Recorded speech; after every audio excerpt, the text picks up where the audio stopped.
As a dancer, I think I preferred it to when someone's talking directly to me saying how they want it, because I tend to get confused. Using the board and having the translator tell me specifically what they want instead of me just trying to guess what they want, I find it more easy. So I might use it in my own practice when I'm teaching other people. I'm definitely going to be taking this exercise back to class. The Simpson board is a choreography tool, and it enables non-verbal communicators or people with limited communication to choreograph, but it's also very useful for people who want to choreograph whatever their ability. It was a totally new approach to creating work, and I found it quite inspirational actually. I think aside from it being a vehicle to articulate, I could quite happily use a tool like that as an inspiration, because it is, you pick a space on the stage and a movement, and then it's cues to generate new work. It's nice to see the guys use it, and it'd be nice to be used at the Ella Performance Group. Seeing the guys actually choreograph something would be good. So this course aims to train the translators who will work with choreographers and potentially find budding choreographers who haven't yet had the opportunity to develop their choreography skills. The process we went through really was obviously the stages first.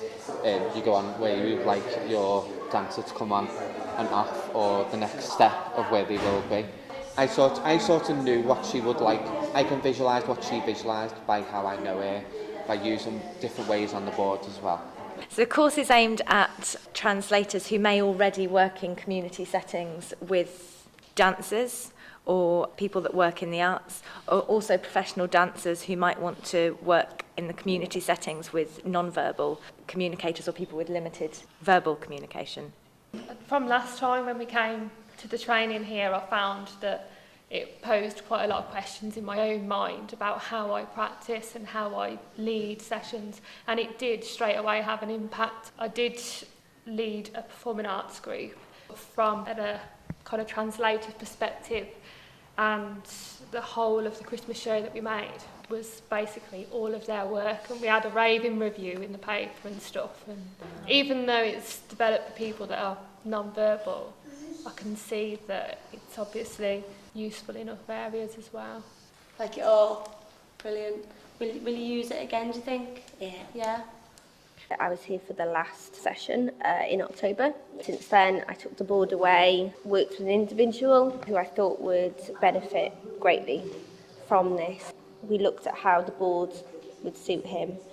Straight away noticed that he couldn't read and write, so I needed to go back to the drawing board and create a board similar, but something that he could understand. He could understand widgets, so we used the idea of widgets, and I simplified it into 3 boards.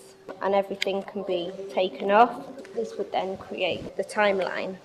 So once we'd done 4 movements, we'd then write it on a flipboard, and he could then learn what he created. I certainly have realised that for every individual, you have to go back to the beginning, look at the Simpson board, and pick out what works, what doesn't, and adapt it to suit the person. And it's a very enjoyable and it's a very rewarding project for everyone involved. The course also included dancers who may have been dance students or professional dancers. The choreographers we were working with had dance training or had worked as choreographers before, so the course focus was specifically on the translators. The first day we focused on developing the translators' skills and was just for those translators. The second day we brought in choreographers and dancers to work with us, so they had the opportunity to utilise their skills, adapt where necessary, and work with people that they hadn't worked with before, which was very helpful, very useful. It's made me realise the different angles that you've got to look at it from like different people's perspectives, and also just like how complex it is, like what our bodies do that we take for granted. But it's nothing what I expected, and I've really enjoyed today, and like how to make, if I was to do workshops, how to make it accessible for everyone. Lisa leads the course with me acting as her voice to enable choreographers to create their own work and to give disabled choreographers the opportunity to realise their full potential.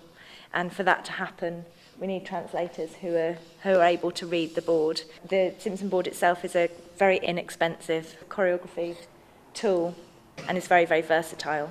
And I love to teach the Ella Performance Group dancing, choreography.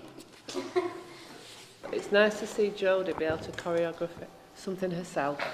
The need for the course evolved after Lisa led a Simpson board session at Gloss Dance, and in the first part of the course she had someone assigned to her who had no training in the Simpson board, and the second half of the course we had someone that did, and that made a huge amount of difference. She really needed to have translators that were trained to enable her to choreograph much more smoothly.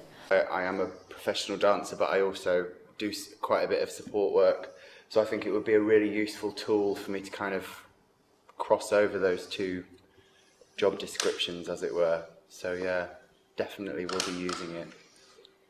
It's like a lifelong achievement to find my potential. Oh.